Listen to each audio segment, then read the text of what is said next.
হোক, ঘটনাটা শুরু করে দিই। তো ঘটনাটা হচ্ছে ঝাড়খণ্ডে তো অত ভালো স্কুল কলেজ, মানে যখন আমি ঘটনাটা বলছি ছেলেটির বয়স এখন 32 বছর, মানে তার আগে ভাবো। তা ওই কারণে না ওকে তোমার ওর মা বাবা ওকে ওর মামার বাড়িতে রেখে পড়াশোনা করে। মামার বাড়ি হচ্ছে তোমার আসানসোলে। আসানসোলে মামার বাড়ি। তো যখন ও স্কুল তো পাশ করলো, যখন মাধ্যমিক পাশ করলো, তারপরে কিন্তু ওকে মামার বাড়িতে দিয়ে আসা হয়। ওখানে ওর দিদা আছে বাড়িতে, দিদা, মামা, মামি, আর মামা মামির 2 সন্তান, মানে 2 বোন আছে। তো মামা মামি হচ্ছে অত্যাধিক ভালো, মানে কোনো মানে ও যে ননদের ছেলে বা ও অন্য বাড়ি থেকে এসে ইয়ে করেছে কোনো সেই সব কিছু না, মানে একটা দ্বিতীয় মা হচ্ছে ওর মামি, ও আমাকে যেটা বলেছে আর কি। তা এরপর ওই মামি এবার একদিন ওদের বাড়িতে তো থেকে পড়াশোনা করছে, আর বোন তখন 2 যে বোন আছে, একটা বোন কলেজ স্কুলে পড়ছে, আর একটা বোন কলেজে পড়ছে, মানে দিদি আর কি। সে ওর থেকে 1-2 বছরের বড় দিদিটা, মামাতো। তা ওই দিদি তোমার ওই দিদি যখন ইয়ে করছে, ওই দিদির কলেজেই ও ভর্তি হয়। তা তখন যখন ভর্তি হয়েছে তখন না একটা সময় মানে মামির কাছ থেকে ফোন আসে, মামির বাপের বাড়ি থেকে ফোন আসে যে তোমার ছেলেটি যে মানে মামির মা খুব অসুস্থ আর কি, মামির মা খুব অসুস্থ, উনি কিন্তু ওখানে যেতে বলেন। তা এবার দিদির তখন দিদির 2 মেয়ের পরীক্ষা, মামার অফিস, দিদা রয়েছে বাড়িতে। তা ও তখন কি বল মানে মামি তখন বলল যে মেয়ে দুটো তো বড় হয়ে গেছে, ওরা চালিয়ে নিতে পারবে, আমি বরঞ্চ এই ছেলেটিকে নিয়ে চলে যাই, মানে দাঁড়াও 1 সেকেন্ড, ছেলেটির নাম হচ্ছে রাহুল। রাহুলকে নিয়ে আমি চলে যাচ্ছি মায়ের কাছে। তো এবার রাহুলদের নিয়ে গেছে। এবার বলে রাখি মামির বাড়ির ঘটনা। মামির বাড়িতে হচ্ছে মামিরা হচ্ছে আগেকার দিনের মানে জমিদার বাড়ি ছিল, ওই জমিদার বাড়িরই একটা অংশে ওরা থাকে, ঠিক আছে। আর সেটা হচ্ছে ওর বাড়িতে এমনি কোনো ইয়ে নেই, এখন শুধু মামির মা রয়েছেন, আর মামির সাথে মামির মায়ের সাথে একজন কাজ করে সেই লোক রয়েছে, সর্বক্ষণ দেখাশোনার জন্য একজন লোক রয়েছে। তা এবার গিয়ে দেখছে সত্যি ওর মা তো খুব অসুস্থ, তা বেশ কিছুদিন থাকতে হবে জেনেই ওরা গেছিল, রাহুল আর রাহুলের মামি। তা মামি ওকে বেশ কিছুদিন বাদে যখন দিদা শুশ্রূষা মানে ঠিকঠাক ওষুধ খেয়ে যখন ঠিকঠাক হয়ে গেল, তখন না তোমার দিদার একদিন দেখছে যে দিদা না একটু অস্বাভাবিক মানে আচরণ করছে। মানে কিরকম আচরণ করছে, মানে আমাবস্যা এলেই না দিদার মাথা খারাপ হতে থাকে, ঠিক আছে। তা আমাবস্যা এলে কেন দিদার মাথা খারাপ হতে থাকে সেটা পরে আসছি। তা সেইবার সময় ছিল হচ্ছে, তার আগে কিন্তু দিদার এই ব্যাপারটা ও বহুবার মামির সাথে কিন্তু ছোটবেলা থেকে ওর মামার বাড়িতে গেছে, মানে দিদিদের মামার বাড়িতে গেছে, কোনো কিছু জানতো না এই ব্যাপারটা। এবার একদিন রাহুল বলছে যখন এবার বলছে আমাবস্যা আসছে, তো ও তখন বলেছে ঠিক আছে আমাবস্যা আসছে, তা তুমি যে একটা কাজ করো, যে তুমি কাজ করো, তুমি চুপচাপ থাকো, তোমার তো শরীরটা ভালো না, এই আমাবস্যাটা না দিলে কিছু হবে না। ওরা এরকম ভাবে বলছে, মানে কি দেবে কেন দেবে রাহুল কিন্তু বুঝতে পারছে না। তা বলছে না দেয়া যাবে না, না সে পাগলামো করছে। তো ওর মা বলেছে ঠিক আছে তুমি যা পারো করো। এবার তো যথারীতি তোমার এসছে আমাবস্যাটা। এবার বলে রাখি ওদের বাড়িটা হচ্ছে দোতলা হলেও উপরটা একটু ভেঙে চুরে গেছে বলে ওরা দোতলায় থাকে না, নিচতলাতেই ওরা থাকে। হ্যাঁ, আর তার পাশে মানে লম্বা টানা বারান্দার পাশ দিয়ে গিয়ে তোমার মানে খাওয়ার ঘর, রান্নার ঘর, এরকম ঘরগুলো রয়েছে। তা এবার ও রাহুল যখন একা গেছে, এবার তখন দিদার মামি আর যে কাজের লোকটা ছিল, মানে যে ওটাও আর একটা দিদা আর কি, রাহুল বলছিল সেই দিদা, সবাই 3 জনে মিলে বারণ করেছিল যে রাত্রির বেলা কখনো একা কিন্তু বাথরুমে যাবি না, ঠিক আছে? এবার ও বলছে একা বাথরুমে যাব না, বলছে তোমাদের ঘুমাবে, আমার যদি বাথরুম টয়লেট চাপে তা আমি কি করে যাব? তো বলছে কাউকে না কাউকে ডেকে যাবি। রাহুল বলেছে ঠিক আছে। এবার যেদিন আমাবস্যা সেদিন না ওর হঠাৎ করে মানে এরকম তো কথা শুনেছে রাহুল যে কিছু একটা দেবে, কিছু একটা আছে, এরকম কথা শুনেছে। তো রাহুল এবার বলছে কি যে তোমার রাহুল বলছে যে আমি শুয়েছি, খাওয়া দাওয়া হয়ে গেছে, খাওয়া দাওয়ার পর হঠাৎ করে আমি খাটে শুয়েছি, মা আর মানে মামি আর দিদা হচ্ছে নিচে, আর পাশের ঘরে হচ্ছে ওই ঠাকুর মানে আর একটা যে দিদা কাজ করতো ওই দিদাটা শুয়ে রয়েছে। এবার শুয়েছে, এবার বলছে আমার না খালি মাথায় ঘুরছে, আজকে তো অমাবস্যা, অমাবস্যা শুনছি কিছু একটা ইয়ে হবে। এবার এইসব ভাবতে ভাবতে রাহুল তখন ঘুমিয়ে পড়েছে, ঠিক আছে? রাহুল তখন ঘুমিয়ে পড়েছে, ঘুমিয়ে পড়তেই তখন হঠাৎ করে একটা গড় গড় আওয়াজ, মানে অনেকক্ষণটায় মানে কিছু রাগে কেউ গড় করতে থাকে না, মানে কোনো হিংস্র জন্তু এরকম আওয়াজে ওর ঘুমটা ভেঙে যায়। এবার ঘুমটা ভেঙে যেতেই তখন রাহুল দেখছে যে ওর নিচে যে মামি আর দিদা শুয়েছিল তারা নেই, আর দরজাটাও হালকা ভেজানো রয়েছে। এবার তো ওর ইন্টারেস্ট জাগে যে কোথায় গেল মামি আর দিদা, এত রাত্রির বেলা হয়তো বাথরুমে গেছে। ও এই ভেবে না ও করেছে কি, ও বাথরুমে যাওয়ার জন্য উঠেছে। এবার ওরা শুনছে, এবারও কি করেছে, এবার ওদের যে বাড়ির পেছনটা ছিল, মামিদের যে বাড়ির পেছনটা, সেই পেছনটা তোমার কিন্তু একটা কুয়ো আছে, মানে আম গাছ জাম গাছ এরকম গাছ ফাছ রয়েছে, বাগান টাইপের, তার মাঝখানে একটা কুয়ো। হঠাৎ করে ও যখন বাথরুমের দিকে যাচ্ছে, হঠাৎ করে মামির গলার আওয়াজটা পাচ্ছে, ফিস ফিস ফিস ফিস করে কিছু একটা বলছে দিদাকে। হ্যাঁ, এবার ও তখন বলছে যে এরকম আওয়াজ পাচ্ছি, কি ব্যাপার? ওর তো কিউরিসিটি হয়েছে রাহুলের। রাহুল তো ওই আওয়াজ যে ভাবছে যে আচ্ছা তাহলে মামি আর দিদা বোধহয় পেছনেই গেছে, তাহলে আমিও একবার যাই পেছনে। তা দিদার এবার ওর পেছনে যাওয়ার শখ হয়েছে, ও তো পেছনে গেছে। পেছনে গিয়ে দেখছে যে বড় কুয়োটা আছে, ওই কুয়োটা হচ্ছে মুখটা ঢাকা দেয়া রয়েছে, ঠিক আছে? মুখটা ঢাকা দেয়া, এবং বলছে বেশ ভারী জিনিস দিয়ে ঢাকা দেয়া রয়েছে। হাই অমৃতা দি, ভারী জিনিস দিয়ে ঢাকা দেয়া রয়েছে।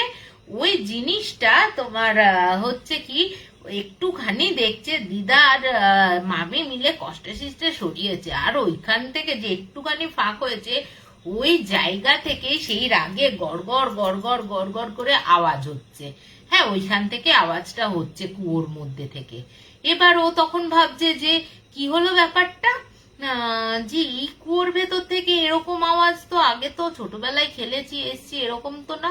এবার ও দেখছে কি দিদা তো এমনি বিধবা মানুষ, উনি তো ইয়ে খান না, মাছ মাংস খান না। ওই দিদা এরকম দুটো বড় বড় মুরগি, দুটো বড় বড় রাজহাঁস, দুটো বড় বড় মাছ, এরকম 6টা জিনিস নিয়ে, মাছ মুরগি মুরগি হাঁস আর মাছ, এই দুটো নিয়ে একটা একটা করে ফেলছে। আর বিড়বিড় করে মানে একটা করে ফেলছে, উনি বিড়বিড় বিড়বিড় করে মন্ত্র বলছে, মন্ত্র বললে আবার আসছে, আবার এসে ফেলছে, আবার বিড়বিড় করে এরকম করে করছে। এবার ওর দেখে তো খুব ইন্টারেস্ট জাগে, আর দিদা করেছে, আর মামি দেখছে কি, মামিকে দেখছে অন্ধকারে, মামি একটা জায়গাতে স্থির হয়ে দাঁড়িয়ে আছে। মামি কিন্তু আর দিদার পেছন পেছন এ কি রে বাবা, হ্যাঁ, মামি কিন্তু তোমার পেছন পেছন ঘুরছে না, মামি একটা জায়গায় স্থির হয়ে দাঁড়িয়ে আছে, ও পেছন থেকে দেখছে এই সব কারবার। ও তো দেখে খুব ইয়ে হয়েছে যে খুব মানে কিউরিসিটি হয়েছে, আর ও যেতেও পারছে না, ওকে যেহেতু বারণ করা রয়েছে। তা এবার ও কি করে, এবার যখন সমস্ত ওই মাংস দেয়াটা হয়ে গেল, ওরা তো সেই দুজনে আবার কষ্টসৃষ্ট করে ওই জায়গাটা ঢেকে দিয়ে যখন ওরা বাপাস আসছে, ও তখন তাড়াতাড়ি করে ঘরে গিয়ে চুপ করে শুয়ে পড়লো রাহুল। এবার রাহুল বলছে আমার তো আর ঘুম আসছে না, কি হয়েছে ব্যাপারটা জানতে। এবার পরের দিন সকালবেলা হয়েছে, সকালবেলা হতে ও তখন গেছে, গিয়ে ওই কুয়োর ওই পেছন দিকটা গেছে লুকিয়ে লুকিয়ে, কেউ যাতে মামি দিদা আর একটা যে দিদা রয়েছে সেই দিদা যাতে জানতে না পারে সেই কারণে ও লুকিয়ে লুকিয়ে পেছনে গেছে কুয়োর কাছে গিয়ে দেখছে যে কুয়োটা এরকম ভারী ঢাকনা দিয়ে ঢাকা দেয়া আছে, তার উপর ইট ফিট মানে ভারী অনেক কিছু চাপা দেয়া রয়েছে উপরটা, ইট ফিট দিয়ে ইয়ে করা। ওর তখন ইচ্ছা হয়েছে দেখি তো ওখানে কিছু আছে কিনা, যে গড়গড় আওয়াজটা পেলাম আর কাকেই বা খেতে দিল, এই একটা ইন্টারেস্ট ওর মধ্যে কাজ করে।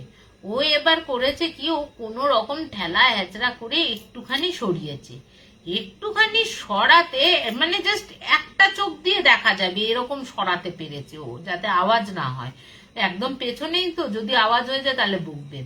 তা ও যখন দেখতে গেছে এরকম করে, তখন পেছন থেকে একটা কাঁধে হাত, তখন দেখছে ও তো চমকে উঠেছে পুরো। রাহুল বলছে আমি তো পুরো চমকে উঠেছি, চমকে উঠে পেছন ফিরে দেখছি ওই দিদা, মানে দিদা বলতে যে কাজ করে সেই দিদা, সেই দিদা বলছে তুমি এখানে বাবা এখানে কি করছো, এগুলো সরাচ্ছ কেন, জানো না এটা সরানো উচিত না, বড় বিপদ হয়ে যাবে, এটা সরানোর অনেক ইয়ে আছে, এটাতে কি দেখছো, জল কি দেখছো তুমি? বলছে না দিদা কালকে তো ওই দিদা খেতে দিল, বলে সে তোমার দরকার নেই, করে তাড়াতাড়ি করে যখন আওয়াজ পাচ্ছে বলছে কি, মামি তখন চিৎকার করে বলছে কিরে তুই কোথায় রে, ইয়ে করছিস না কেন, তোর আওয়াজ পাচ্ছি পেছনে গেছিস কি করতে? তখন দিদা এসে বলে ওই ঘুরতে ঘুরতে ওই দিকে গেছে। ওই দিদাও কিন্তু কিছু বলেনি আর কি, যে কুয়োটা দেখছিল আমি এইটুকু যে সরিয়েছে একটুখানি দেখার মতন জায়গা করেছে, এগুলো আর কিছু বলেনি। এরপরের দিন ও তককে তককে রয়েছে, রাত্রির বেলা ও দেখবে কি হয়, দিনের বেলা তো কিছুই বুঝতে পারলো না, যেহেতু দেখতে গিয়েও দেখতে পারলো না, একটা কিউরিয়াসিটি হয়েছে। বলছে আমি রাত্রির বেলা উঠেছি, উঠে ধীরে ধীরে মানে যতটা আস্তে করে দরজাটা খোলা যায় ততটা আস্তে করে দরজাটা খুলেছি, খোলার পর বাইরে গেছি, বাইরে গিয়ে টর্চ নিয়ে আবার টর্চ নিয়ে গিয়ে পেছনের দিকটা গেছি, এবার ধীরে ধীরে যেহেতু ওরা ঘুমিয়ে রয়েছে, ধীরে ধীরে ধীরে ধীরে ও মানে বেশ এতটা মতন ফাঁক করতে পেরেছে। এবার ও ফাঁক করে যেই আলোটা দিয়েছে, বলছে ঠিক এরকম একটা কালো হাত না এরকম করে ওপরে উঠেছে, হ্যাঁ উঠে আমি তো শুধু ওই কালো হাতটাই দেখতে পাচ্ছি, মানে পুরো কালো কুচকুচে লোমস হাত, বলছে মানে ওই হাত না দেখলে বিশ্বাস করা যাবে না, এরকম হাত উঠছে, উঠে এরকম না আস্তে করে ওইখানটা ধরেছে, মানে কুয়োর ওইখানটা, ও দেখে না ছিটকে গেছে। এবার দেখছে কি মাথা দিয়ে সেই কেউ যেন ঢক ঢক করলে একটা আওয়াজ হয় না, মানে কেউ ওপরে ওঠার চেষ্টা করলে, হ্যাঁ এরকম হচ্ছে আওয়াজ হচ্ছে। এবার ও ভাবছে যে এই রে আমি এবার কি করব, যে এরকম আওয়াজ হচ্ছে, যদি এই আওয়াজে উঠে যায় তাহলে তো মামি আমাকে আবার মানে একবার সকালে বকা দিয়েছে তাহলে তো আবার বকবে। ও তখন কি করেছে, ও যখন ওই দেখে যখন বেরিয়ে আসতে যাচ্ছে, ও ঠিক পেছন থেকে কে যেন এরকম ভাবে কে যেন এরকম ভাবে পেছনটা কলারটা চেপে ধরেছে, চেপে ধরে ওকে টানছে, মানে ও বলছে আমার যত শক্তি ছিল সেই শক্তি তো খতম হয়ে গেছে, আমি যেন একদম পেছনের দিকে হড়হড়িয়ে চলে যাচ্ছি। এবার যখন পেছনের দিকে হাত এরকম আধঝোলা করে দিয়েছে ওই হাতটা, ও তখন দেখছে কি ওই মানে মাথাটা ঝুঁকিয়ে দিয়েছে আর কি, মাথাটা কুয়োর মধ্যে যেটুকু ছিল এটা কুয়োর মধ্যে ঢুকিয়ে দিয়ে ও দেখছে কি ওই জায়গাটায় একটা জ্বলন্ত আগুন চোখ, মানে লিটারি চোখ দিয়ে আগুন জ্বলছে আর তলায় জল এরকম অবস্থায়। ও ওই দেখে মানে শুধু একবার শুধু নাম করতে পেরেছে বজরং বলি, জয় বজরং বলি বলে না ও মাথাটা উঠিয়েছে, জয় বজরং বলি বলেই নিজের যত শক্তি ছিল মাথাটা উঠিয়েই ও বলছে যে আমাকে পুরো এরকম করে গলাটা টিপে ধরেছে, আমি যে সামনে হয়েছি এরকম করে গলাটা টিপে ধরেছে, আর তারপরে আমার কিচ্ছু মনে নেই। পরের দিন সকালবেলা তো ওই দিদা নাকি ঝাঁটফাট দিতে গিয়ে তখন ওকে দেখতে পায়,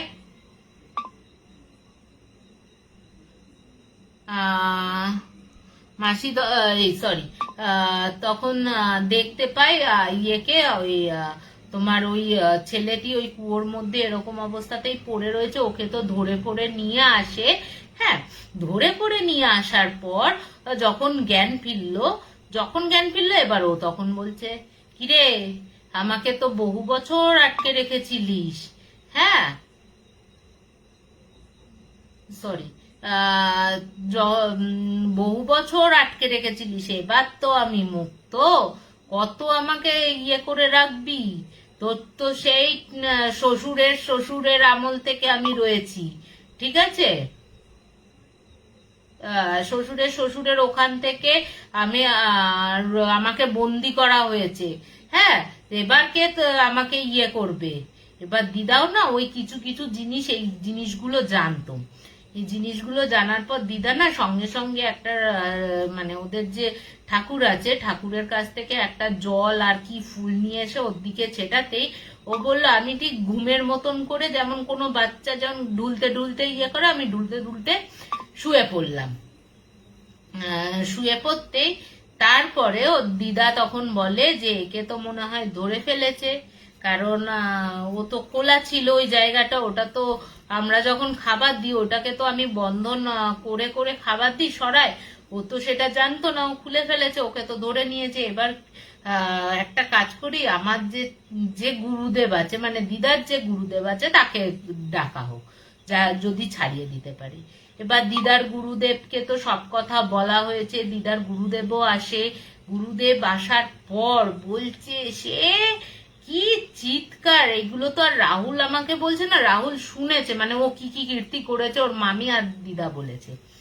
রাহুল বলছে আমি নাকি সে তিরিং বিরিং করে লাফাচ্ছি, কুয়োতে ঝাঁপ মারতে যাচ্ছি, মানে ধরে রাখা যাচ্ছে না আমাকে, মানে এত, আর চোখগুলো টকটকে লাল, মানে যাকে পারবো ছিঁড়ে খাবো এরকম অবস্থা, মানে মামি ওকে বলছে। তারপরে তো দিদা আর ও মিলে, মানে দিদার গুরুদেব দুজনে মিলে ওকে কোনো রকমে একটা গন্ডি করে বসায়। ওই বসানোর পর একটু ও ঝিমিয়ে যায়, ঝিমিয়ে যাওয়ার পর আরো কি সব ক্রিয়াকলাপ আরো জিনিসপত্র করার পর রাহুল বলছে, প্রায় আমি মানে রাহুল যেটা বলেছে, ওর মামি যেটা বলেছে, প্রায় 4.5 থেকে 5 ঘন্টা বাদে ওর মুক্ত হয়। মুক্ত হয়ে ওরা তখন আবার ওই কুয়োটাই ওকে আটক করে, মানে একটা ইয়ের মধ্যে, জারের মধ্যে গিয়ে একটা বলছে, আমরা যখন মানে ইয়ে যখন দেখেছে, মামি যখন দেখেছে, ওই জারটার মধ্যে না কালো শুধু ধোঁয়া ঘুরে বেড়াচ্ছে, কালো ধোঁয়া ঘুরে বেড়াচ্ছে। ওই নিয়ে ওই জারটা মুখটা খুলে ওই কুয়োর মধ্যে দিয়ে ভালো করে আবার বন্ধন করে, প্রথম থেকে বন্ধন করে তারপরে গিয়ে শান্ত হয়। এরপরে তখন রাহুল যখন পুরোপুরি সুস্থ হয়ে যায়, তখন রাহুল মানে বলে যে আর কি, যে ওইখানে একজন ওর শ্বশুরের বাবা ছিলেন আর কি, তান্ত্রিক। ওখান থেকে ও কোনো পিশাচকে আটক করে নিয়ে আসে। মানে ওই পিশাচটা এতটাই শক্তিশালী যে মানে উনি যতবার ওই মানে একটা মহিলাকে ধরেছিল, ওই মহিলাকে যতবার ছাড়াচ্ছে ততবার ধরছে। তো লাস্টে উপায় না করে ওই কুয়োর মধ্যে বন্দি করে ওকে রেখে দেয়, এবং প্রত্যেক অমাবস্যাতে ওকে ওরকম 2টো মাছ, 2টো মুরগি, 2টো হাঁস বা 2টো ছাগল এরকম খেতে দিতে হয়। সেটা তোমার অপশনাল, মানে যা ইচ্ছা, মানে এই 2টো 2টো করে দিতে হবে। মানে যখন খাবার দেবে মন্ত্র বলবে, মন্ত্র বলে দেবে, আবার মন্ত্র বলবে, আবার দেবে, এরকম করে। আর নিজের পুরো দেহটাকে বন্ধন করে, যেহেতু রাহুলের দেহ বন্ধন ছিল না, সেহেতু কিন্তু ওকে ধরে নিয়েছিল। তো রাহুল বলছে, এই আমার একটা জীবনের ঘটনা, আমি জীবনে ভুলতে পারবো না। ওই চোখ দিয়ে আগুন জ্বালা আর ওই কালো লোমশ হাত যখন আমার গলাটা টিপে ধরলো, আর পেছন থেকে যখন হ্যাঁচকা টান মারছে, মানে এইসব যারা অভিজ্ঞতা না করেছে আমাকে বলছে অমৃতা দি, তাহলে সে তারা বিশ্বাস করবে না এই জিনিসগুলো এখনো রয়েছে। হ্যাঁ, আমি এই একটা ঘটনা, প্রথম একটা ঘটনা আমাকে রাহুলের আরো ঘটনা রয়েছে, রাহুল আমাকে শেয়ার করবে বলেছে। তো রাহুল বলছে যে অমৃতা দি, আমার জীবনে যে কি গেছে সে আমি সেই মানে সেই ইয়েটা বুঝতে পেরেছি। তা বলে না অতি কিউরিওসিটি ভালো না, যেটুকু আছে সেটুকু জানার দরকার সেইটুকু জানো বাবা। ওদের ঘাঁটিয়ে কোনো লাভ নেই, ওরা যেমন আছে তেমন থাক। যত ঘাঁটাবে ওদের তত কিন্তু পেছনে পড়ে যাবে। তো যাই হোক, এই হচ্ছে আমার প্রথম ঘটনা। কেমন লাগলো আমাকে একটু জানিও প্লিজ।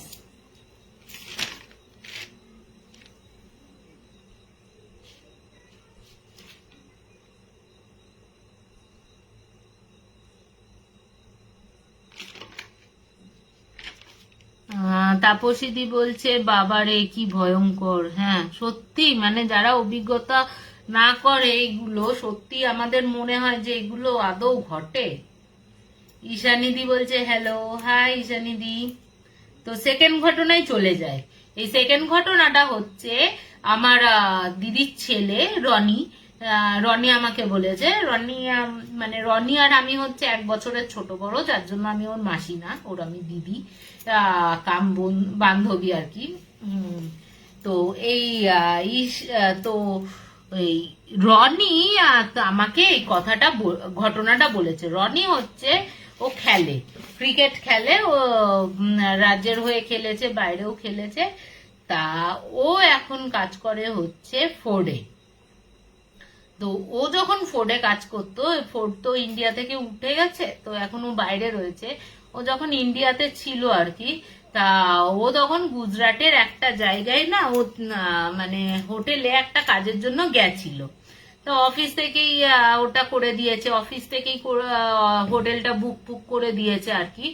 তা এবার ও কি করেছে, এবার তো রাত্রির বেলা গেছে, ও বলছে যে রুম নাম্বার, বলছে প্রথমে হচ্ছে আমি তো প্রথমে হোটেলটা দেখলাম খুব ভালো, মানে এত সুন্দর গোছানো, পুরো 5 স্টার হোটেল, খাওয়া দাওয়ার কোনো প্রবলেম নেই। হ্যাঁ, আমি গিয়ে পৌঁছালাম তখন প্রায় রাত 9টা বাজে, ওদের ডাইনিং শুরু হয়ে গেছে এবং আমাকে বলে দিল আপনি ফ্রেশ হয়ে আসুন, 11টার মধ্যে ডাইনিং আমাদের শেষ হয়ে যায়। তো ও তো গেছে রুম নাম্বার 309, ঠিক আছে।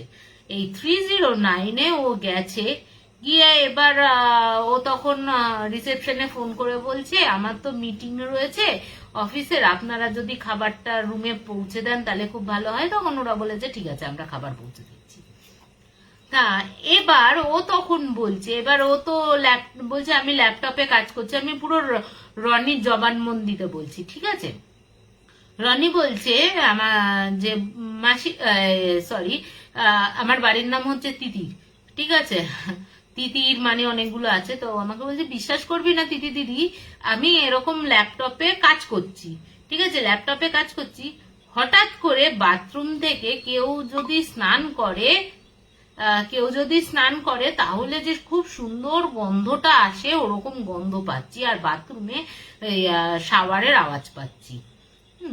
কেউ যেন বাথরুমে স্নান করছে। এবার ও ল্যাপটপে মিটিং এ কথা বলতে বলতে ও তখন ইয়ে করে বলছে স্যার 1 মিনিট, একটু প্রবলেম হচ্ছে, আমি আসছি। তো বলে ওর মিটিংটা পজ করে দিয়ে ও বাথরুমে গিয়ে দেখছে সত্যি বাথরুমে কেউ যেন স্নান করেছে। তার মানে সাবান ঘষলে অনেকক্ষণ একটা সুগন্ধ থাকে, শ্যাম্পু ঘষলে যেমন অনেকটা সুগন্ধ থাকে, ওরকম সুগন্ধ বেরোচ্ছে, এবং মেঝেটাও ভেজা, এবং যে টপ টপ একটু মানে সঙ্গে সঙ্গে বন্ধ করলেই যে মানে ট্যাপ থেকে একটু জল পড়ে না, টোপা ফোটা ফোটা, ওইগুলো পড়ছে। ও তখন ভাবছে যে কি হলো। রনি বলছে আমাকে যে দিদি দিদি আমি ভাবছি জানিস তো কি হলো এটা, যে আমি বাথরুমেও যাইনি, কিছুই হয়নি, তাহলে কি। এবার বলছে আমি না আর ভয় লেগে গেছে বলে আমি আর কিছু করিনি, আমি আবার নিজের মিটিং এর ব্যস্ত হয়ে যাই, ঠিক আছে, মিটিং এ ব্যস্ত হয়ে যায়। এবার বলছে আমি যখন দেখছি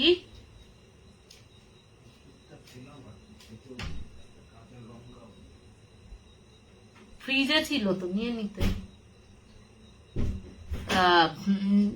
তো এবার বলছে যে যখন ওই বলছে রনি বলছে যে আমি যখন মিটিং এ রয়েছি, হঠাৎ করে আমার যে ভেতরের বাইরের একটা ব্যালকনি রয়েছে, ওই ব্যালকনি এবার মোটা মোটা হোটেল রুম গুলোতে মোটা পর্দায় দেয়া থাকে, ওই মোটা পর্দার বাইরে থেকে মনে হলো কোনো একটা ছায়া এদিক থেকে ওদিক, ওদিক থেকে এদিক করছে। হ্যাঁ, তো এবার ও তখন বলছে আমি তো দেখেছি এরকম, এবার আমার আর মিটিং এ মন বসছে না। এবার বলছে, রনি বলছে এবার আমি স্যার কি বলবো, মিটিং এ রয়েছে আর খালি বারবার ওইদিকে নজর চলে যাচ্ছে, বারবার ওইদিকে নজর চলে যাচ্ছে।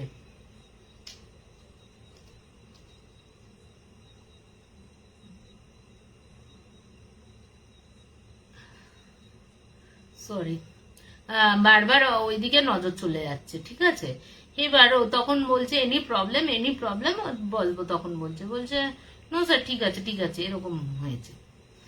তো এবার ও তখন দেখছে যে নো ঠিক আছে, বারবার করে ওইদিকে তাকাচ্ছে, ওইদিকে ইয়ে করছে, কনসেন্ট্রেটটা তো আর রাখতে পারছে না। না, কেউ যদি চোখের সামনে মনে হচ্ছে কোনা দিয়ে হাওয়া ইয়ে বেরিয়ে যাচ্ছে, মানে তার কত মোটা ছায়া যে ওই মোটা জানলা দিয়ে, মোটা পর্দার ভেতর দিয়ে জানলা আটকানো, তার পাশ দিয়ে ইয়ে দেখা যাচ্ছে। তো এবার না, যখন মিটিংটা শেষ হয়েছে, ও তখন করেছে কি, গিয়ে না যখন দেখেছে আর একবার পর্দার ভেতর দিয়ে, মানে পর্দার বাইরে দিয়ে এরকম ছায়াটা বেরিয়ে যাচ্ছে, ও তখন করেছে পর্দাটাকে সরিয়ে দিয়েছে, এরকম, সরি, পর্দাটাকে সরিয়ে দিয়েছে। পর্দাটাকে সরিয়ে দিতেই ও দেখছে কিছুই নেই, কোনো কিচ্ছু নেই। ও পরে তোমার বারান্দা গিয়েও দেখেছে, এদিক ওদিক ঝুঁকে দেখেছে, কেউ নেই, কিচ্ছু নেই। এবার ও তো বসে, এবার ওর বাবাকে, মানে আমার যে জামাইবাবু আছে তার নাম হচ্ছে টুলেদা, এই টুলেদাকে ফোন করেছে ওর বাবাকে। টুলেদা আমার দিদির নাম হচ্ছে মিতু। টুলেদাকে ফোন করতে টুলেদা তো একদম হেসে উড়িয়ে দিয়েছে, বলছে হ্যাঁ তুই মিটিং করতে করতে তুই ড্রিঙ্ক ফ্রিঙ্ক করেছিস নাকি, এরকম করেছিস নাকি। সে তো ঝাঁকছে, বলছে আরে বাবা মিটিং এ ছিলাম, কি করে ড্রিঙ্ক করবো, আমি করিনি, কিছুই করিনি। বলছে হ্যাঁ তুই তাহলে ভুলভাল দেখছিস। ও বলছে, ও তখন ওর বাবাকে বোঝাতে না পেরে তখন বললো ইয়েকে, তোমার মাকে বললো যে তুমি মাকে দাও তো। ও মাকে দিয়েছে, মাকে দিতে মাকে তখন বললো, মা বললো, মিতুদি তখন ওই রনিকে বলছে যে তুই এক কাজ কর, তুই না ফোনের মধ্যে আমরা রেখে দেওয়ার পর বা ল্যাপটপে যেটাতেই হোক, তুই একটু হনুমান চালিসাটা বের করে রাখ, ঠিক আছে, হনুমান চালিসাটা চালিয়ে রাখ। এবার ও তখন হনুমান চালিসা তো চালিয়েছে, চালিয়ে কথা বলছে। এবার বলে রাখি, ওদের বাড়িতে, রনিদের বাড়ি হচ্ছে বহু বছরের পুরনো প্রতিষ্ঠিত কালী, প্রায় 250 বছরের পুরনো প্রতিষ্ঠিত কালী রয়েছে, কালীমা রয়েছেন ওখানে, খুব জাগ্রত হিনমটরের ওখানে। তা ওই তখনও বলছে তুই এক কাজ কর, যেহেতু রনি বাড়ির বড় ছেলে, তা ও কি করেছে, ও না একটু পুজো আশ্রার দিকে মন আছে ওর, মানে পুজো আশ্রা, ঠাকুর দেবতা, মাকে সেবা করা, এরকম মন আছে। তা ও তখন করেছে ওই হনুমান চালিসা তো চলছেই, সঙ্গে সঙ্গে সত্যি বাবাদের কিছু বলা যায় না। হ্যাঁ, সবই অবিশ্বাস করে, যা আছে সব অবিশ্বাস, সব বিজ্ঞান দিয়ে যুক্তি বোঝাতে যায়। যাই হোক, এবার যেটা হয়েছে আর কি, সে এবার করেছে কি, সে তো চালিয়েছে, চালিয়ে ওর মার সাথে যখন কথা বলছে, তখন রনি বলছে বেল বাজলো একবার, টিং টং। এবার আমি ভেবেছি খাবার এসছে, খাবার দিতে এসছে। আমি না দরজার ওই কি আই হোলটা আছে, আই হোলটা দিয়ে দেখছি কেউ নেই। আমি দরজাটা খুললাম, খুলেও দেখলাম কেউ নেই, আশেপাশে কেউ নেই। আবার দরজাটা বন্ধ করে ওর মায়ের সাথে কথা বলছে, আর এদিকে হনুমান চালিসা চলছে। এইবারে বলছে যে হঠাৎ করে আমি যখন মায়ের সাথে ওই বিভিন্ন গল্প করতে করতে করছি, তখন ওই যে বারান্দার যে দরজাটা আছে, ওই বারান্দার দরজায় টক টক টক টক করে নক করছে কে। এবার ও তখন দিদিকে বলছে, মিতু দিকে বলছে, মা বারান্দার দরজায় কে যেন নক করছে। ও তখন বলছে তুই নক করুক যাই করুক, তুই কোনো দরজা ফরজা খুলবি না, ঠিক আছে, তুই কোনো দরজা খুলবি না, তুই ওখানেই মানে তুই যা করছিস কর, মন থেকে ঠাকুরকে দেখতে থাক, ডাকতে থাক, কিছু হবে না।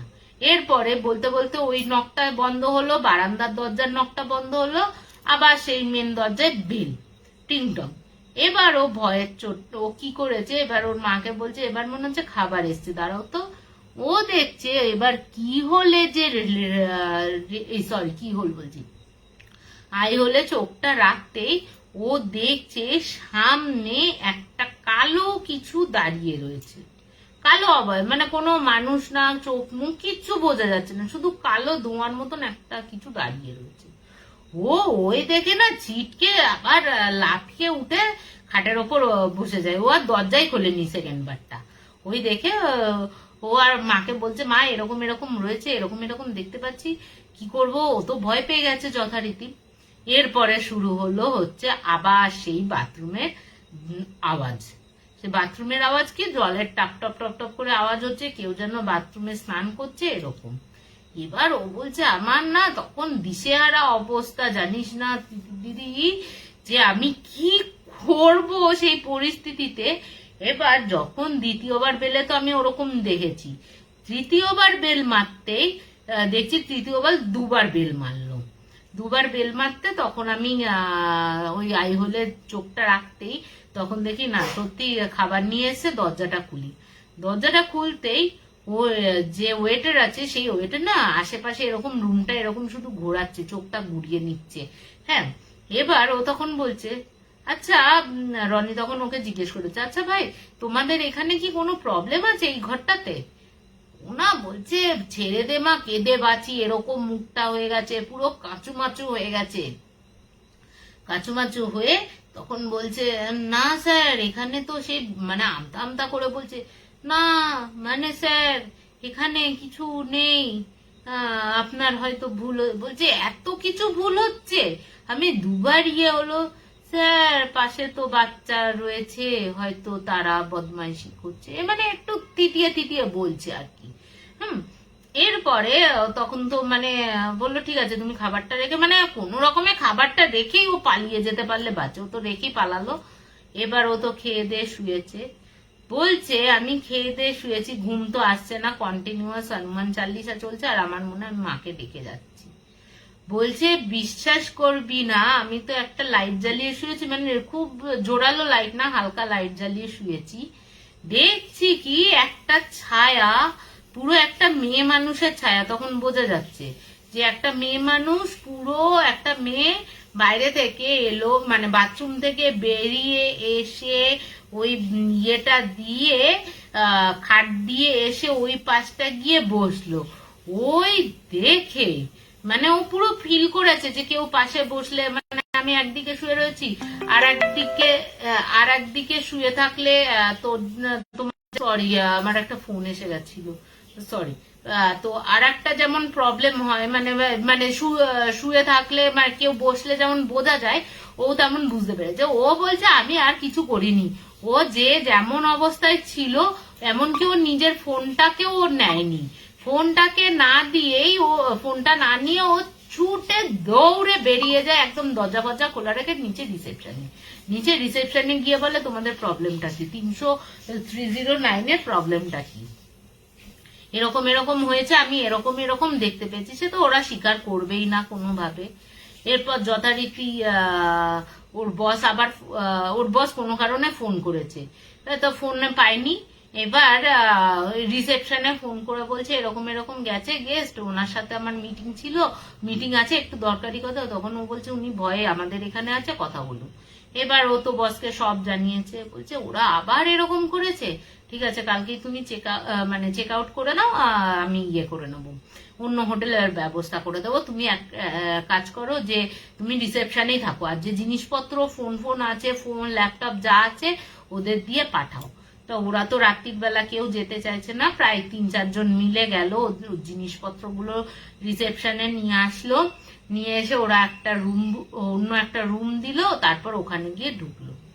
ঠিক আছে, সে রাতটা কাটিয়ে পরের দিন ভোরবেলা বেরিয়ে গেল, ও তো জানেই না। তনুদি বলছে পুলিশে কমপ্লেন করা উচিত। পুলিশ কিছু করতে পারে না, সব জায়গায় পুলিশ বিশ্বাসই করবে না কি করেছে, তারপরে বলছি আর কি। তারপরে এবার যখন আবার অফিসে জয়েন করেছে, জয়েন করার পর তখন ওর বস একদিন মানে জয়েন করার দিনই ওকে বস আবার ডেকেছে ওকে কেবিনে, ডাকতেই তখন বস বলছে তোমার সাথে কি ঘটনা ঘটেছিল বাবা, একটু বলো তো। আমার মানে রনি তো ডাক নাম, ভালো নাম হচ্ছে অনুরাগ। তো অনুরাগকে বলছে কি হয়েছিল, তখন অনুরাগ বলছে জানেন তো স্যার এরকম এরকম আমি দেখেছি ছায়া পুরো বাথরুমে। বলছে তোমাকে ওই 309টাই আবার দিল? বলছে হ্যাঁ। বলছে এই অভিজ্ঞতাটা আমার সাথেও হয়েছিল আর কি।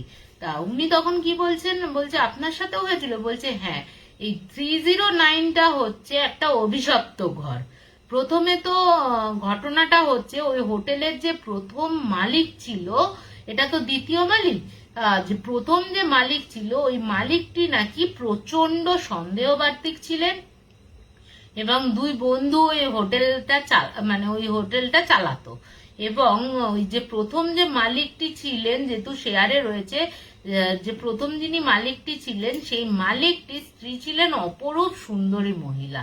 ঠিক আছে, ওই সুন্দরী মহিলার ওর কিন্তু কোনো ক্যারেক্টারের খারাপ ছিল না, এমনি খুব ভালো ছিলেন মহিলাটি।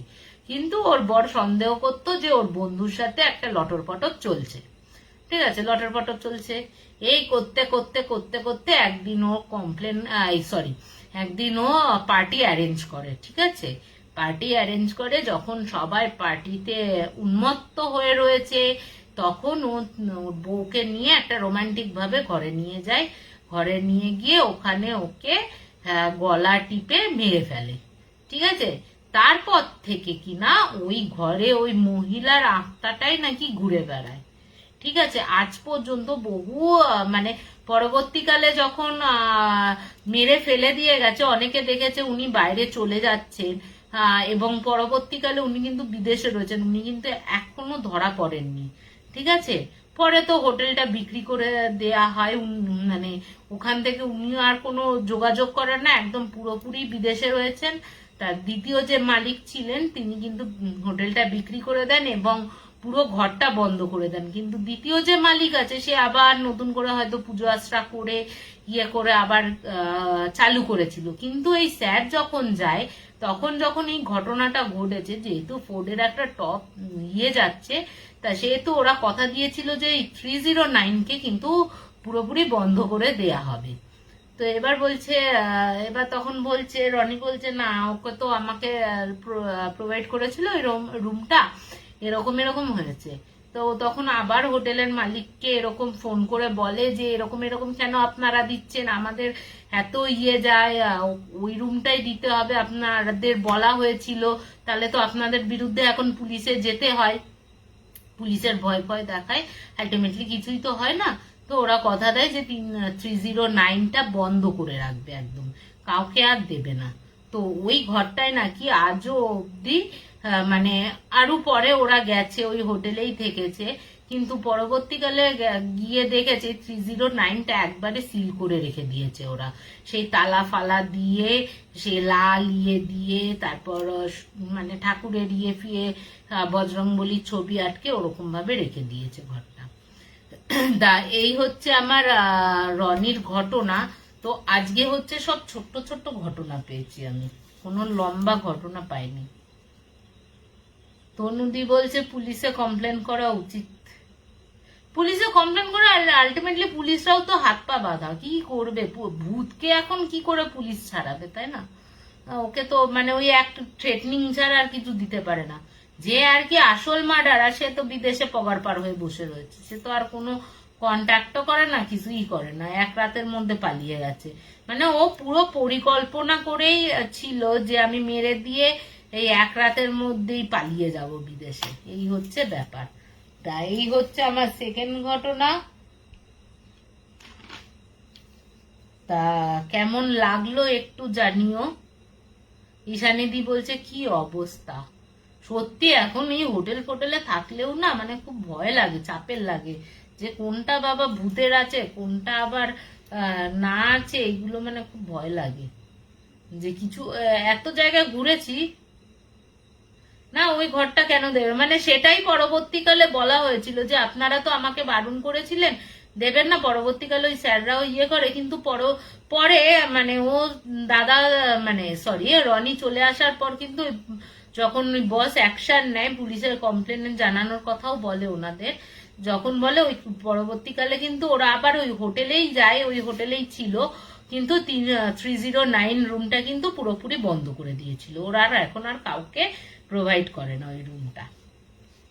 তা আর একটা ঘটনা বলি, আজকে তো দুটো ছোট ছোট ঘটনা বলে দিন, মাত্র 9:45 বাজে আর কি। তা কেমন লাগলো আমাকে জানিও দ্বিতীয় ঘটনাটা। আর এই থার্ড যে ঘটনাটা বলবো, সেই ঘটনাটা একটা অদ্ভুত ঘটনা, আমার তো খুব অদ্ভুত লেগেছে, একদম রিসেন্ট ঘটনা, এই ডিসেম্বরে ঘটা, আগের বছর ডিসেম্বরে। এই ঘটনাটিও যে বলেছে আর কি, সে আমার দিদির ছেলের বন্ধু আর কি। তো সে মানে দিদির ছেলে আর কি শুনেছে, শুনে আবার আমাকে বলেছে যে ঘটনাটা ঘটেছে। তনুদি বলছে ভালো লাগছে, থ্যাংক ইউ। তো এই যে দিদির যে ছেলের বন্ধু আছে, বন্ধুর দিদির সাথে ঘটা একটা ঘটনা, ওর মানে পুরো ফ্যামিলিতে ইয়ে ছিল। তা বলে রাখি, আমি যেহেতু বাড়ির একদম ছোট সদস্য, আমার দিদিগুলো হচ্ছে, আমার মামার বাড়ির দিদিরা হচ্ছে অনেকটা বড় বড় আর কি, মামাতো মাস্তুতো, মানে দুই বাড়ির দিকেই দিদিরা হচ্ছে বিশাল বড় বড়। তা তার ছেলের সাথে আমারও বেশি বয়সের পার্থক্য না। তা ও এখন হচ্ছে চাকরি করছে একটা জায়গায়। তা ওর বন্ধু একই জায়গায় চাকরি করে, দুজনে একই জায়গায় চাকরি করে। তা ও তখন বলছে যে ছুটি পেয়েছে, ডিসেম্বরের ছুটিটা পেয়ে ওর দিদি, ওর মা আর ও হচ্ছে যাচ্ছে হচ্ছে তোমার নাসিকে ওর বাবার কাছে, ওখানে ওর বাবা চাকরি করে। তা এবার ও যথারীতি নাসিকে যখন ট্রেনে উঠেছে, মানে ট্রেনে উঠতে যাবে, স্টেশনে দাঁড়িয়ে আছে। তো ওই স্টেশনে বলছে একটা ছেলে না অনেকক্ষণ ধরে ওর দিদিকে দেখছে। দিদিও প্রথমে কিছু পাত্তা দেয়নি, পরে যখন দেখছে মানে ওদের একদম কাছাকাছি আসার চেষ্টা করছে, মানে একটু দূরে ছিল আবার একটু কাছে এলো, আবার একটু কাছে এলো, এরকম করতে করতে ওদের কম্পার্টমেন্টে উঠেছে। উঠে তোমার উঠেছে, উঠে তোমার ওখানে বসেছে, এবং এমন জায়গায় বসেছে যে জায়গা থেকে ওদের মানে দেখা যায় আর কি, ঠিক আছে, মুখটা, ওর দিদির মুখটা দেখা যায়, এবং বিভিন্ন অশ্লীল অঙ্গভঙ্গি করতে থাকে ওর দিদির সাথে। এবার ওর দিদি সহ্য করতে না পেরে এইসব ওর ভাইকে আর ওর মাকে জানায়, ঠিক আছে। এরপরে ওর মা ভাই তো বলে তুই ছেড়ে দে, তুই তোর মতন থাক, ওর দিকে পাত্তা দিস না। এরপরে ও যে কি করে রাত্রির বেলা তো তাড়াতাড়ি সবাই খেয়ে দিয়ে শুয়ে পড়েছে, এবার বেশ যখন অনেক রাত, হঠাৎ করে ওর অনুভূতি হচ্ছে ওর যেন কেউ গায়ে, পিঠে, বুকে হাত বোলাচ্ছে। ওই দেখে ও না ঝট করে উঠে বসেই দেখে ওই ছেলেটা। ও তখন কি করেছে, ও তো উঠে বসে কলারটা ধরেই, মানে কলার বা হাত যাই হোক চেপে ধরেও চিৎকার শুরু করেছে। যারা ছিল তারা আশেপাশে উঠে পড়েছে, হ্যাঁ কি করছে, ইয়ে করছে, ওই করছে, সেই করছে, এসব করতে মারতে যায়। এবার রাত হয়ে গেছে তো অত লোকও তো আর জেগে নেই, যে কজন ছিল তাকে তাদের হাত ইয়ে করে যেতে গিয়ে মানে হাত ছেড়ে, মানে ওকে ধরেছে যখন, মানে ও তো ভেগে যাওয়ার জন্য ট্রাই করছে, ওই ভেগে যাওয়ার জন্য যখন ট্রাই করছে ও তখন চেষ্টা করে পেরে যায় কিছুটা দূরে, দরজাটা খুলে, যেহেতু এসি লাগানো রয়েছে দরজা, ওই দরজা খুলে ঝাঁপ মারে। এবং ঝাঁপ মারতেই যখন এবার দর দর দর দর করেছে, সবাই উঠে গেছে, পুলিশ জিআরপি এসছে, জিআরপি এসে যখন ইয়ে করেছে, ও ঝাঁপ মেরেছে, ও অর্ধেকটা কেটে বেরিয়ে গেছে, মানে ও মারা গেছে। এরপরে ওর দিদিকে জিজ্ঞাসাবাদ করা হয় যে কি হয়েছে না হয়েছে, তোমার সাথে কি করেছে, ও কোন সিটে বসেছিল, সব দেখানো হয়। এবং দেখা যায় যে ওই তোমার যে ইয়েটা রয়েছে, ওর যে ফোন ব্যাগ রয়েছে, ওই ব্যাগ থেকে, ফোন থেকে বিভিন্ন সিডি, মানে সেই সিডি গুলো পাওয়া যায় না, সেই সিডি, অশ্লীল ছবির সিডি, এবং বিভিন্ন মেয়েদের এরকম করেও ফটো তুলে রাখতো, তুলে রেখে ও নাকি এরকম মানে ব্ল্যাকমেল করতো এরকম, মানে ওর হোয়াটসঅ্যাপ চ্যাটে যখন পরবর্তীকালে ইয়ে হয়েছে, ফোনটা আনলক করা হয়েছে, তখন দেখা যাচ্ছে ওর কাজটাই। এবার তো যথারীতি হয়ে গেছে, যথারীতি ওরা নাসিক গেছে, নাসিক থেকে ফিরে এসছে। যেদিন ফিরে এসছে সেই দিন থেকেই দিদির মধ্যে একটা অদ্ভুত পরিবর্তন হয়েছে। যে দিদি ছিল শান্ত, একটা কলেজের, ওর দিদি হচ্ছে কলেজের প্রফেসর, ঠিক আছে? কলেজের প্রফেসর নিশ্চয়ই তোমার অত উগ্র স্বভাবের হবে না, যথেষ্ট বড় সে, এবং যখন শান্তশিষ্ট দিদি ওর, তখন বলছে যে মানে ওর গলার আওয়াজ পাওয়াই যায় না, খুব গলার আওয়াজ ওর পাওয়াই যায় না বাড়িতে। এবার বাড়িতে পা রাখার সাথে সাথে মাকে বলছে চিকেন করে দাও।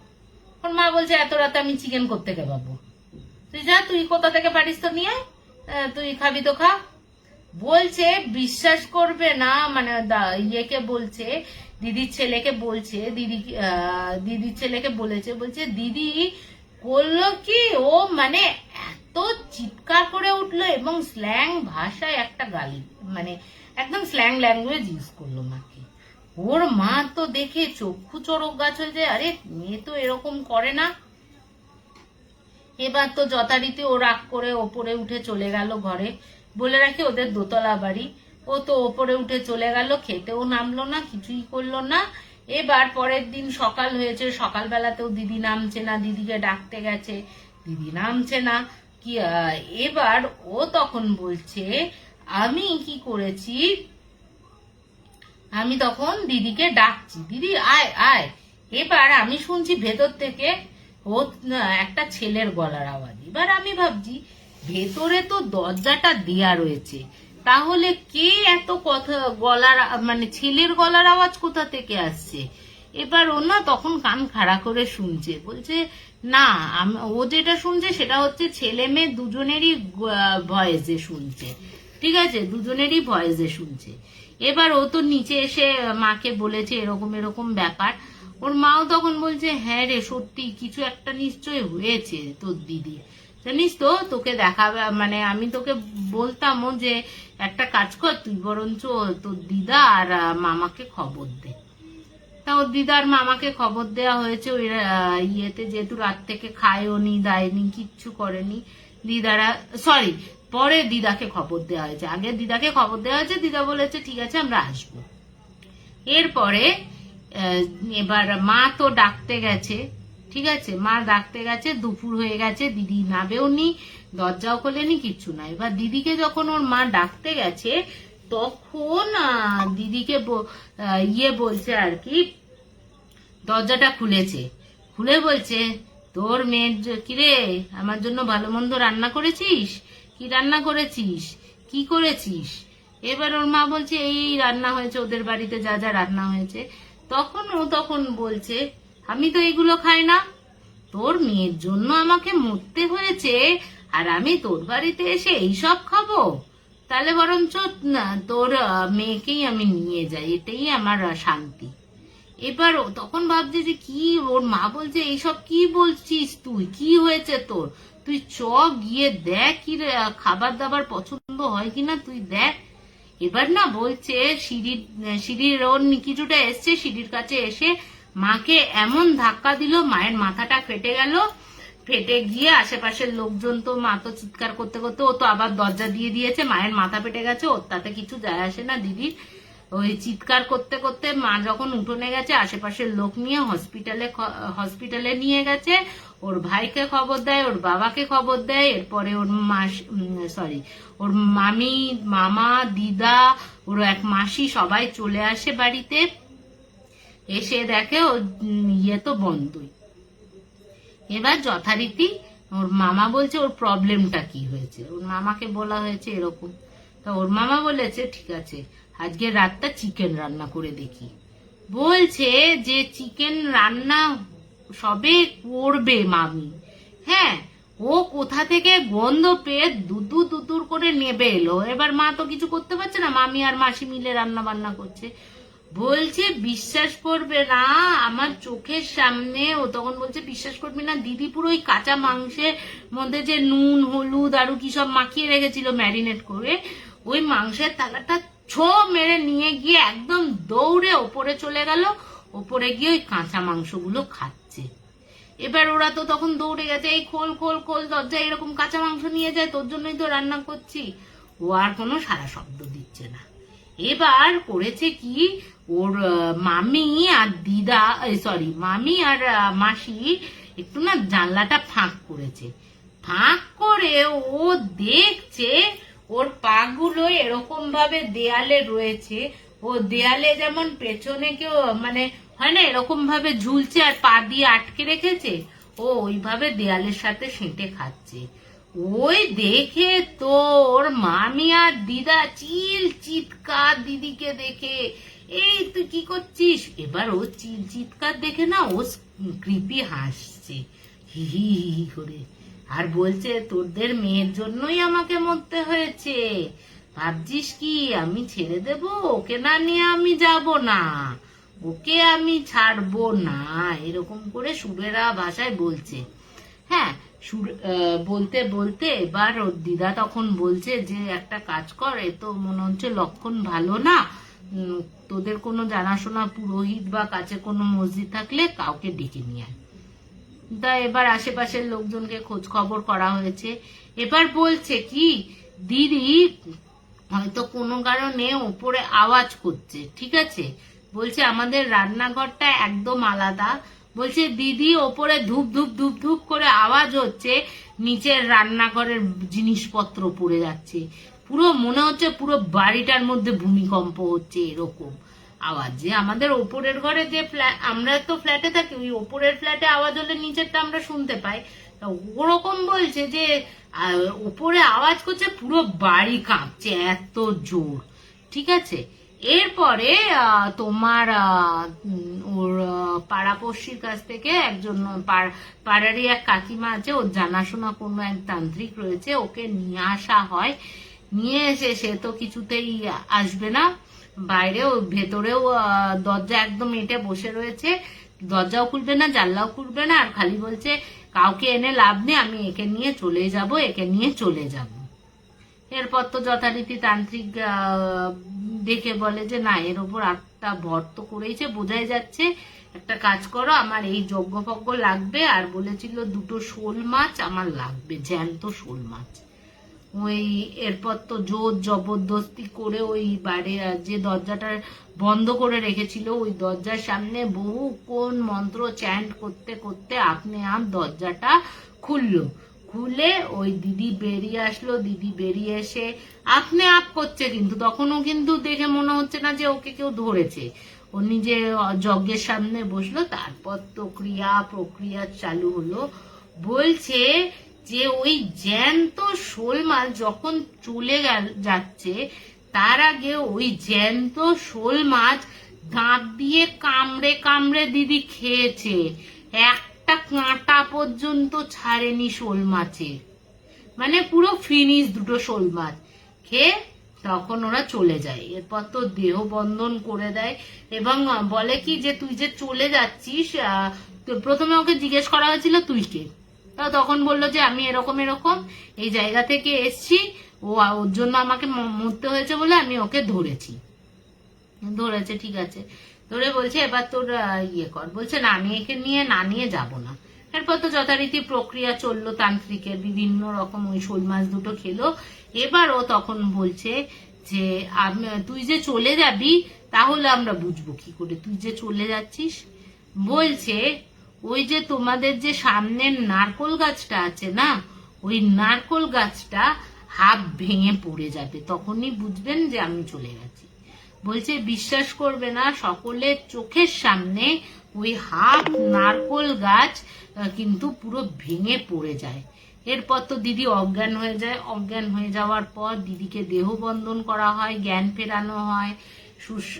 মানে বলে না একটা ভীষণ নিয়ে রয়েছে, 2 দিন ধরে এই অত্যাচারগুলো ওকে সহ্য করতে হয়েছে, না 2 দিন না সরি 1 সপ্তাহ ধরে, হ্যাঁ 1 সপ্তাহ ধরে অত্যাচারগুলো সহ্য করতে হয়েছে, খুব উইক হয়ে পড়েছে, ও ঘুমিয়ে রয়েছে। তা ও তখন বলেছে ওর হাতে যে তাবিজটা বেঁধে দেওয়া হয়েছে, বলেছে ওর মা আর ভাইকে যে যদি কোনো কারণে তাবিজটা খুলে যায় ও কিন্তু আবার অ্যাটাক করবে ওকে, কারণ আপনার মেয়ের জন্যই যেহেতু ও মারা গেছে পালাতে গিয়ে, একটা কুকর্ম করতে গিয়েই হোক আর যাই হোক, আপনার মেয়ের জন্য মারা গেছে, ও কিন্তু আপনার মেয়ের পেছনটা ছাড়বে না। আপনি এটা আপনারা নজর রাখবেন ওর হাতে যেন থাকে, আর যদিও বা খুলে যায় আপনি সঙ্গে সঙ্গে আমাকে আবার জানাবেন, আমি নতুন করে আবার দেহবন্ধন করে দেব, এটা কিন্তু খোলা যাবে না। হ্যাঁ, এরপরে ওর দিদি পুরোপুরি সুস্থ হয়ে যায়, আর কোনো প্রবলেম হয় না। মানে ভাবো কোথা থেকে কোথায় চলে এলো, মানে আত্মা, মানে বলে না দুষ্টু আত্মা, মানে যে বদমাস থাকে সে মরে গেলেও ছাতা বদমাসি থাকে।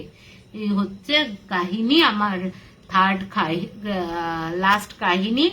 10টা 1 বাজে। তো আজকে আমি এখানেই শেষ করছি, যেহেতু চোখ মুখের অবস্থা দেখে বুঝতেই পারছো খুব একটা ভালো না, চোখে এখনো ফোলা রয়েছে এই জায়গাগুলো। তো আজকে আমি এই 3টে ছোট ছোট ঘটনা দিয়ে শেষ করলাম, ঠিক আছে? তা কেমন লাগলো অবশ্যই আমাকে জানিও। শুভরাত্রি, গুড নাইট, তোমরা সকলে ভালো থেকো, আমাদের প্রতিবাদটা যেন জারি থাকে। নমস্কার। Please subscribe to our channel Hana Tales. Comment, share, like, and don't forget to hit the notification bell for more videos.